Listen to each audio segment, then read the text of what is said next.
1 year ago, our Tessa DeTiro started looking into a question that left a lot of people stumped in Akron. Why were there thousands of electric scooters piled high outside a warehouse on Grant Street?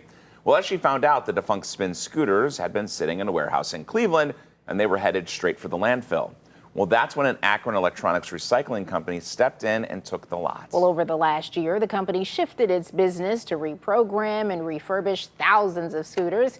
We want to bring in Tessa DeTiro, who joins us in studio this morning with an update 1 year later. How are things going, Tessa? All scooters all the time, Tiffany. Good morning. It has been one crazy year for the folks at Summit E-Waste. When my story first aired, the demand for these scooters went through the roof. The waiting list had thousands of people on it as the company worked to install circuit boards and get those scooters rolling again.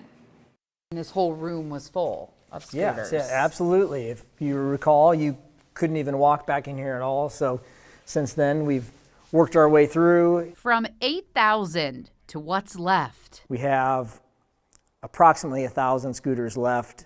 We're preparing those for the spring season. Summit E-Waste hired more staff to get this huge job done. I had to pull some of my crew who usually do other jobs, and the whole last year, all they've been doing is doing scooter-related things. Are they tired of it?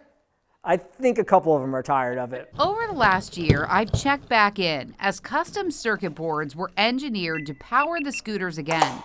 Folks scooped them up and even started their own businesses with the purchase. Before the story, we were trying to sell them on our own, getting little to no attention, so it made all the difference. Are people still coming? Yeah, people are still coming. Even in the dead of winter, we'll still get calls. And as the outside and inside continues to clear out, it makes way for new opportunities for Ben and his team. Purchasing some new machinery, purchasing hopefully the building here so that we can set the machinery up and operate it and create some more jobs for people as well.